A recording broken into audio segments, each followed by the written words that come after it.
Hey guys, thanks for joining me for another time to study God's Word. Today we're going to be in Genesis chapter 42. When we left Joseph, he was the number 2 man in the land in Egypt. He had not only interpreted the dreams of the king, but he also presented a plan to save the land from the coming 7 years of famine. This pleased the king so much that he gave the land, basically the control of the land and everything in it, to this Hebrew prisoner. He even gave his own signet ring and put him in charge of the palace and the entire famine project. Joseph had now gone from prisoner to prince, so to speak. The good 7 years, the years of abundance passed by quickly, and the 7 years of famine had now begun. It was so bad that the storehouses had to be open, and they began to sell grain out of those storehouses. But the famine was far from being localized just in Egypt. Other nations suffered as well, including Canaan, the area in which his family now lived. So let's look at the first 4 verses of Genesis 42. It says, when Jacob learned that there was grain in Egypt, he said to his sons, "Why do you just keep looking at each other?" He continued, "I have heard that there is grain in Egypt. Go down there and buy some for us, so that we may live and not die." Then 10 of Joseph's brothers went down to buy grain from Egypt. But Jacob did not send Benjamin, Joseph's brother, with the others, because he was afraid that harm might come to him. The famine was starting to get bad in the land of Canaan. Jacob seems upset that his sons would just be sitting around looking at each other instead of doing something to help their situation. He had heard, or he had learned, that there was grain in Egypt to be bought. So he tells them to go down there and get some, buy some, before they all die of starvation. You can't help but think that the brothers had heard the same stories about the excess in Egypt, and they had chosen not to do anything about it, at least not yet. Jacob refused to send the 11th son, Benjamin, along with his brothers on this expedition. It wasn't that he was too young. He had to have been around over 20 years old by this point. No, he refused to send Benjamin because he was the last son of his beloved wife Rachel. This son had no doubt been his replacement for the lost son Joseph, and he couldn't bear it if something had happened to Benjamin on this trek. So verses 5 through 8 says, "So Israel's sons were among those who went to buy grain, for the famine was in the land of Canaan also. Now Joseph was the governor of the land, the one who sold grain to all its people. So when Joseph's brothers arrived, they bowed down to him with their faces to the ground. As soon as Joseph saw his brothers, he recognized them, but he pretended to be a stranger and spoke harshly to them. 'Where did you come from?' he asked. 'From the land of Canaan,' they replied, 'to buy food.' Although Joseph recognized his brothers, they did not recognize him. So the 10 brothers headed out, finally made to Egypt. The rumors had been true. There was plenty of grain to be found in Egypt or bought in Egypt. The brothers find themselves bowing down to this Egyptian governor as a sign of respect.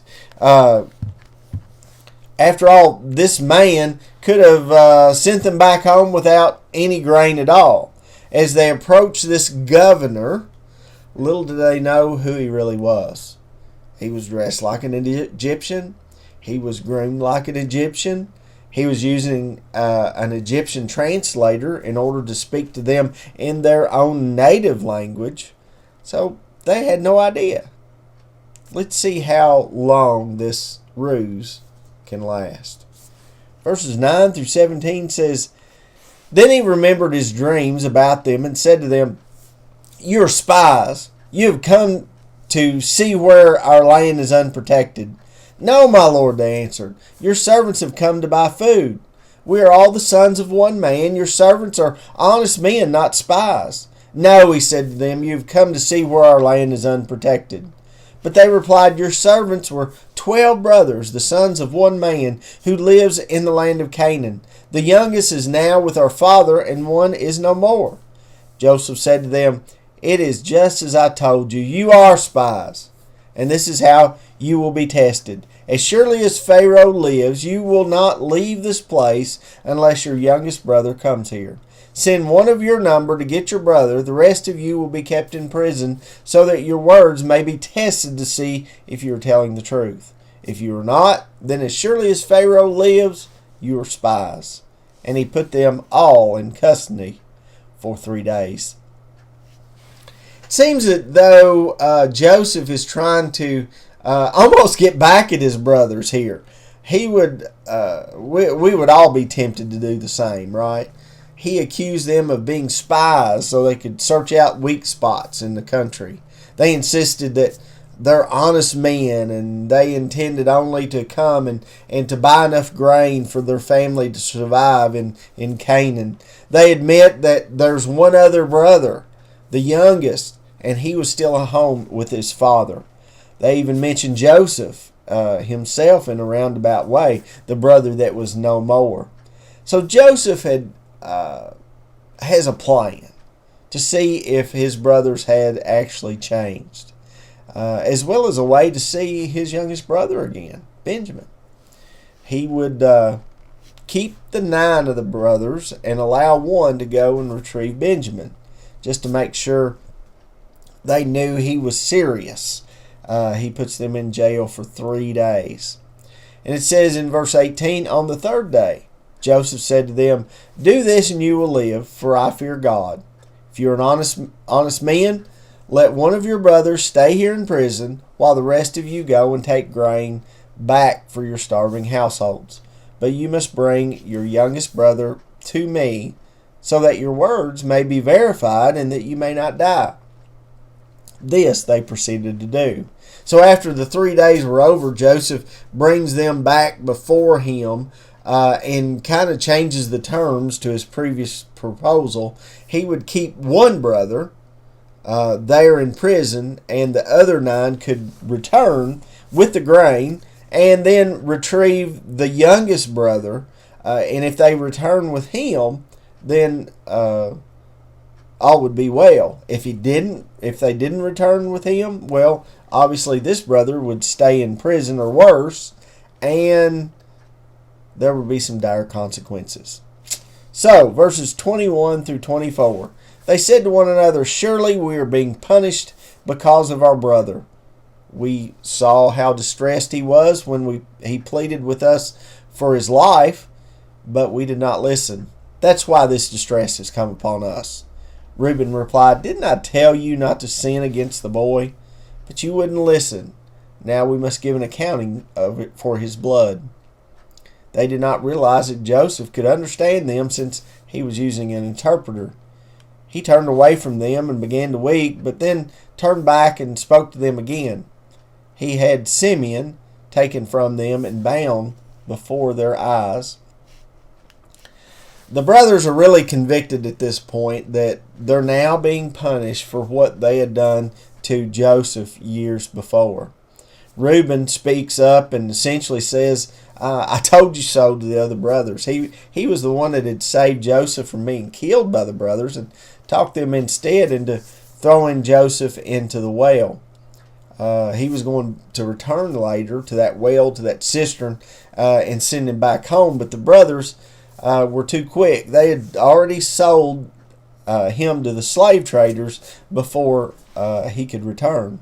In their minds, Joseph was no doubt probably dead by now, and they were having to answer for his blood. They did not know that this very Egyptian could understand what they were saying among themselves. He had been using an interpreter to keep up this facade. He was overwhelmed with emotion, and he even had to turn away at one point and weep and then turn back. Once he regained his composure, he had Simeon taken and bound before his brothers, and he would remain there until they returned with Benjamin. Verses 25 through 28 says, Joseph gave orders to fill their bags with grain, to put each man's silver back in the sack, and to give them provisions for their journey. After this was done for them, they loaded their grain on their donkeys and left.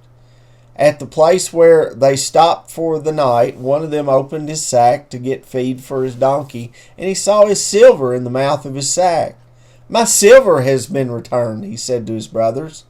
"Here it is in my sack." Their hearts sank, and they turned to each other trembling and said, "What is this that God has done to us?" The remaining 9 brothers get packed up with all the grain and everything and start back on their journey to their father to Canaan, and to retrieve their younger brother, presumably, so that they will be proven honest, and so Simeon could be released from the Egyptian custody. When they stop for the night, they find not only their grain that they had bought there, but also the silver, the currency that they had paid for the grain, and their hearts sank. There was no way of gaining the trust of the Egyptian governor at this point. This just couldn't be happening to them. God must be punishing them for what they had done to Joseph earlier, years before. Verses 29 through 35 says, When they came to their father Jacob in the land of Canaan, they told him all that had happened to them. They said, "The man who is lord over the land spoke harshly to us, treated us as if though we were spying on the land. But we said to him, We are honest men, we are not spies. We were 12 brothers, sons of one father. One is no more, and the youngest is now with our father in Canaan." Then the man who is lord over the land said to us, "This is how I will know whether you are honest men. Leave one of your brothers here with me, and take food for your starving households and go. But bring your youngest brother to me, so I will know that you are not spies, but honest men. Then I will give your brother back to you, and you can trade in the land." As they were emptying their sacks, there in each man's sack was his pouch of silver. When they and their father saw the money pouches, they were frightened. When they returned to their father, they tell him the whole story. The Egyptian governor had accused them of being spies, but they had insisted they were in fact honest men. Well, we know that just wasn't entirely the truth, right? Especially when it had been come to dealing with Joseph. They had been forced to leave their brother behind in order to retrieve their youngest brother. This would prove them to be honest men. Yet, there was a problem. The problem was that all of their silver had been returned to them. Their father Jacob was a witness of this, and they were all frightened as they once again saw all the money that they had supposedly paid for the grain there in Egypt. Verses 36 through 38 says, Their father Jacob said to them, "You have deprived me of my children. Joseph is no more, and Simeon is no more. Now you want to take Benjamin? Everything's against me." Then Reuben said to his father, "You may put both of my sons to death if I do not bring him back to you.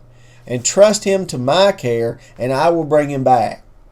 But Jacob said, "My son will not go down there with you. His brother is dead, and he is the only one left. If harm comes to him on the journey you are taking, you will bring my gray head down to the grave in sorrow."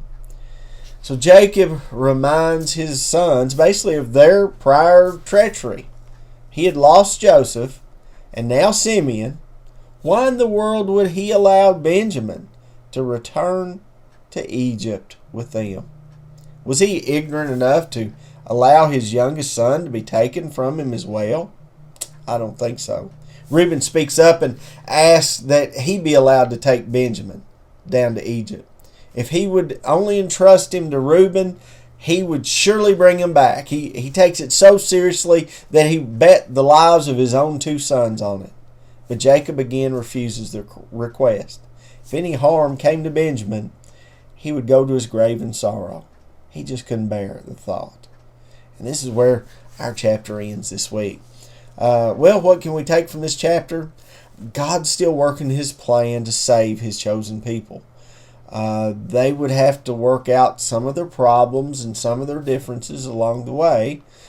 Joseph was again put in such a place of authority to save his own people, his own family. God's providential work is amazing here. Even during times of trial and confusion and stress and suffering, he works for the good of those who love him, those who've been called according to his purpose. May God bless you and keep you and give you peace till we can meet here again and study God's Word.